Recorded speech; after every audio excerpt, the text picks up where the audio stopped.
تطبيق الشريعة. الشعب يريد تطبيق الشريعة. لا إله إلا الله وليتعبدوا الله. لا إله إلا الله وليتعبدوا الله. لا إله إلا الله وليتعبدوا الله. لا إله إلا الله وليتعبدوا الله. لا إله إلا الله وليتعبدوا الله. العليم السعودية دول السبعة هي هي. العليم السعودية دول السبعة هي هي. العليم السعودية دول السبعة هي هي. الشعب يريد تطبيق الشريعة. الشعب يريد تطبيق الشريعة. الشعب يريد تطبيق الشريعة. الشعب يريد تطبيق الشريعة. الشعب مسلم ولا يستسلم. الشعب مسلم ولا يستسلم. الشعب مسلم ولا يستسلم. الشعب مسلم ولا يستسلم. الشعب مسلم ولا يستسلم. الشعب مسلم ولا يستسلم. لا إله إلا الله. الشعب مسلم ولا يستسلم. الشعب مسلم ولا يستسلم. الشعب مسلم ولا يستسلم. لا إله إلا الله. الله أكبر. الله أكبر. لا إله إلا الله. الله أكبر. الله أكبر. الله أكبر.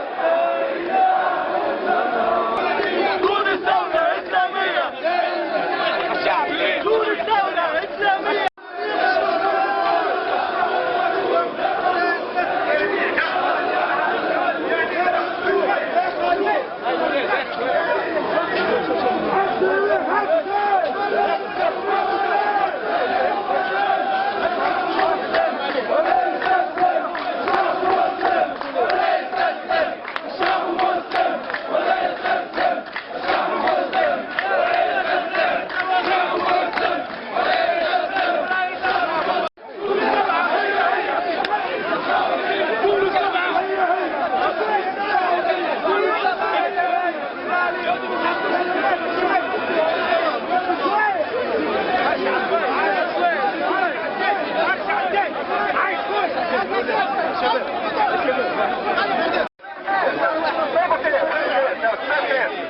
فايدك الكيان.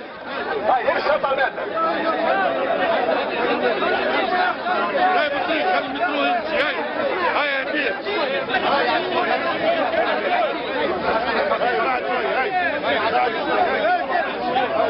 هادي بشوي.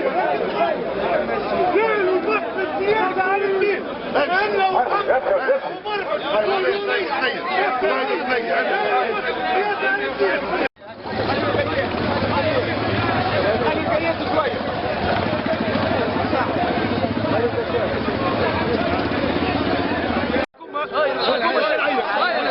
الحكومة دي عبارة عن ثورة.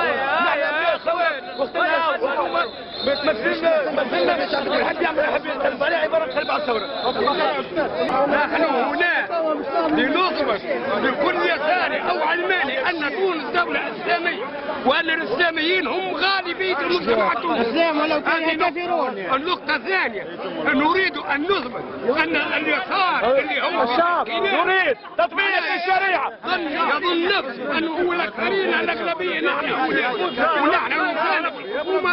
ثم نحن ضد الإعلام اللي مثلا تتوه إليه إعلام التجمع. موضوع الشريعة نحن نريد تطبيق الشريعة. لكن في تطبيق الشريعة ثم مشكل صغير برك هو إقامة الحدود. وإقامة الحدود نريدها، لكن عندما توفر له الشغل توفر له مخافة ربي ومحمة ربي باه ما يتعداش على غيره، وتوفر له السكن يعني تغرس فيه حب ربي في الظاهر وفي الباطن. ثانيا توفر له عيش الكريم الشغل والتعليم وكذا. واذا كان هو ما نفعش فيه هذوم الكل وفرتهم الكل اللي هذوم يمتدوا على 20 سنه ولا اكثر طبق عليه وقتها كان.